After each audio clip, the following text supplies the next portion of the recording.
नमस्कार दोस्तों, ये देखिए, ये देखिए, ये देखिए, ये देखिए और देखते रहिए। महामानव दिन में 10 बार अगर किसी से मिलते थे तो 10 बार कपड़े बदलते थे, लेकिन हार के बाद पूरा दिन हरी सदरी पहने रहे। किस रंग की? हरे रंग की, वो भी पूरा दिन। जो महामानव अपनी माला में दूसरों को घुसने नहीं देते थे, उनको एक ही गुलदस्ता बार बार चिपकाया जा रहा था। जो महामानव अपनी हट के आगे दूसरों को सेकते तक नहीं थे, मैं आई मी माई सेल्फ मोदी मोदी मोदी करते हुए आघाते नहीं थे, अब गठबंधन में आकर हकलाने लगे हैं। और मुझे प्रधानमंत्री सुने, आज का वीडियो काफी डेजिग्नेटेड के रूप में काम कर रहे एक नियुक्ति दी है। दोस्तों, बदलती है दुनिया, बदलने वाला चाहिए। बाबा साहेब का पवित्र संविधान हाथ में उठाकर राहुल गांधी ने नरेंद्र मोदी सरकार का नक्शा बदल कर रख दिया। जो बीजेपी संविधान बदलने की बात करती थी, उनको संविधान की किताब उठाकर खोपड़ी से लगानी पड़ गई। अयोध्या में भगवान के पीछे छिपकर लोगों को मूर्ख बनाने वाली बीजेपी को संविधान के मानने वाले लोगों ने खदेड़ कर रख दिया। बीजेपी अयोध्या में भी हार गई। मोदी खुद मार्जिन के मामले में आखिरी नंबर पर खड़े हैं। राहुल गांधी नंबर 1 पर बहुत बुरा है। यूपी में अखिलेश यादव ने भी कमाल का रिजल्ट दिया है। अमित शाह की सारी चाणक्यगिरी धो दी गई है। बीजेपी का पतन नरेंद्र मोदी और अमित शाह के कारण ही हुआ है। मोदी और शाह की तानाशाही भरे पिछले 10 सालों के कारण ही जनता इनसे दूर होती चली गई।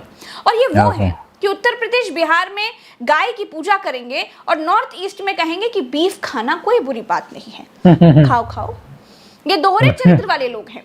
अब तक मोदी और शाह हर मंच से गला फाड़ रहे थे कि मुसलमानों को आरक्षण नहीं देंगे, हिंदुओं का छीनकर मुसलमानों को आरक्षण दे दिया जाएगा।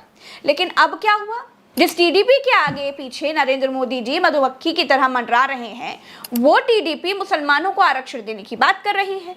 ये ऐसे बड़े बड़े तुर्रम खां बनेंगे, लेकिन मौका आने पर तुरंत सबसे पहले गधे को बाप बना लेते हैं। महामानव को शेर से मेमना बनते हुए देश देख रहा है। दोस्तों, संसद की सुरक्षा में पिछले जाड़े में चूक हुई थी। विपक्षी अमित शाह का इस मसले पर एक बयान चाहते थे। इस बात पर इन लोगों की तानाशाही ऐसी थी कि 100 सांसदों को निलंबित कर दिया गया था। मोदी को कुछ और नहीं मिला है, कर्म फल मिला है, कर्म फल। जनता ने सत्ता से बाहर नहीं किया है, बस अहंकार कुचलने के लिए जनता ने गद्दी पर तो बिठा दिया, शेर तो बना दिया, लेकिन सर्कस का शेर बनाकर छोड़ दिया। देखिए, नीतीश कुमार की पार्टी के 12 सांसद हैं।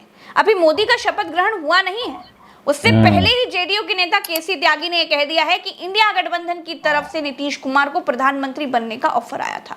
इसका मतलब समझने वाले समझ चुके हैं कि नीतीश कुमार अभी से मोदी पर प्रेशर बनाने लगे हैं। पूरे भारत को मालूम है कि मोदी अभी जैसे तैसे प्रधानमंत्री बन तो जाएंगे, लेकिन बने रह पाएंगे, इस बात में बहुत संशय है। नीतीश कुमार का 5 साल में कम से कम एक बार तो पलटी मारने का रिकॉर्ड है ही, ये सब जानते हैं। मोदी ने टीडीपी के साथ गठबंधन किया, जो मुसलमानों को आरक्षण देने की बात कहती है, जो मुसलमानों को आरक्षण देने के नाम पर चुनाव जीती भी है। मोदी और शाह दोनों मुसलमानों के आरक्षण के खिलाफ हैं। कैसे साथ रहेंगे ये? कौवा और बगुला एक साथ कैसे रहेंगे भाई? तो अलग अलग ही दिखेंगे ना। कि 10 साल में प्रधानमंत्री जी ने हरी जैकेट पहनी है क्या कभी? तो दिखाई नहीं दी। तो एनडीए की मीटिंग में जो हरी जैकेट पहन के प्रधानमंत्री जी आए हैं, ये क्या संदेश देना चाहते हैं? फिर मैंने अपने वरिष्ठ जो पत्रकार साथी हैं उनसे पूछा, तो ये क्यों पहनी हरी जैकेट? वो तुझे नहीं पता? मैं कहा, हाँ, किसान लोग दुपट्टा वगैरह डाल के आते हैं, वो किसानों का रंग है। बोला, नहीं, किसानों की छवि से बाहर आओ, तुम किसानों में घुसे रहते हो, ये मुस्लिम समाज के लिए अच्छा कलर माना जाता है हरा रंग। तो अब प्रधानमंत्री मोदी जी को मुस्लिम समाज से कोई द्वेष भाव नहीं है, वो मुस्लिमों को भी गले लगाना चाहते हैं। यस। वो क्यों गले लगाना चाह रहे हैं? क्योंकि चंद्रबाबू नायडू ने लंबे चौड़े वादे आंध्र प्रदेश में कर दिए हैं और वो पीछे हटने को तैयार नहीं है। अब वो सारी चीजें करेंगे। तो प्रधानमंत्री जी चंद्रबाबू नायडू की सारी बातें मानने को बाध्य हैं, वो मना कर नहीं सकते। तो इसलिए वो मुस्लिमों को भी गले लगा सकते हैं।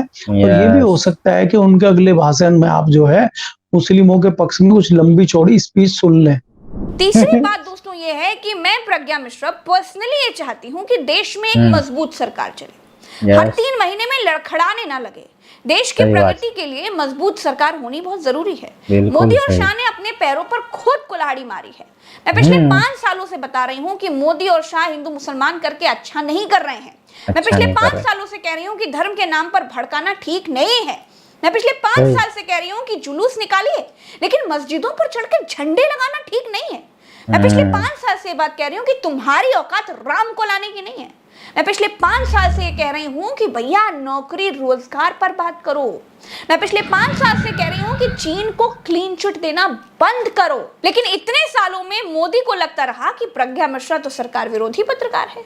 तो मिस्टर मोदी जी, मुझे नहीं मालूम कि आगे 5 साल आप कैसे सरकार चलाएंगे, लेकिन ये जरूर जानती हूँ कि अगर आपने मेरी बात मानी होती, अति ना की होती, अमित शाह को थोड़ा समझाया होता कि भैया अपने घमंड के घोड़ों को थोड़ा विराम दो, तो आपकी विराम दो। इतनी बुरी हालत नहीं होती।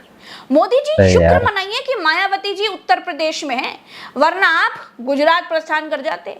मेरा ये वीडियो आप सुन रहे हैं तो एक और बात सुनिए कि मैं प्रज्ञा मिश्रा सत्ता से सवाल करती हूँ और करती रहूंगी, क्योंकि पत्रकारिता की क्लास में यही तो पढ़ाया जाता है कि सच्चे पत्रकार को विपक्ष की आवाज बनना चाहिए और सरकार में जो भी ठीक नहीं हो रहा है उसकी आलोचना करनी चाहिए। तो मैं सत्ता की आलोचना करने योग्य कामों की आलोचना इसलिए नहीं करती हूँ कि कांग्रेस मुझे पैसे देती है, सपा मुझे पैसे देती है, बसपा मुझे पैसे देती है। मैं इसलिए करती हूँ क्योंकि यही सच्ची पत्रकारिता है। सत्ता से सवाल पूछने वाली प्रज्ञा मिश्रा को अगर आप सत्ता के खिलाफ मानते हैं, दुश्मन मानते हैं, तो वो आपकी प्रॉब्लम है। फिर कहती हूँ दोस्तों, मैं प्रज्ञा मिश्रा, मेरे जैसे तमाम देशवासी देश में मजबूत सरकार चाहते हैं, चाहे वो जिसकी भी हो, एनडीए की हो या इंडिया की हो, फर्क नहीं पड़ता। बार बार गिरने वाली सरकार देश का भला नहीं कर सकती। लेकिन मोदी जी, आपने पिछले 10 सालों में जो बीज बोए हैं उसकी फसल तो आपको काटनी ही पड़ेगी। मुझे मालूम है कि रस्सी जल गई है पर बल नहीं गया है। आप ब्रॉडकास्ट बिल लाएंगे, आवाजों को दबाने की कोशिश करेंगे, लेकिन जितना दबाएंगे ना, आवाजें उतनी बुलंद होती रहेंगी। लोकतंत्र में सरकार तानाशाही से नहीं चलती है, इसका सबक भी आपको मिला है। सबको साथ लेकर चलने से ही चलती है। धर्म के नाम पर बांटा गया समाज कभी तरक्की कर ही नहीं सकता। समाज समझदार है, इसीलिए आपको जोर का झटका मिला है, याद रखिएगा इसे। इस बार भी अगर आप नहीं समझे तो समाज से ज्यादा और मेरे देश से ज्यादा समझदार पूरे विश्व में कोई नहीं है। दोस्तों, इस वीडियो में इतना ही, मुझे दीजिए इजाजत, अभी के लिए इतना ही। राम राम, दुआ सलाम, जय हिंद। चैनल को सब्सक्राइब जरूर कीजिएगा, वीडियो को लाइक कीजिएगा। नमस्कार।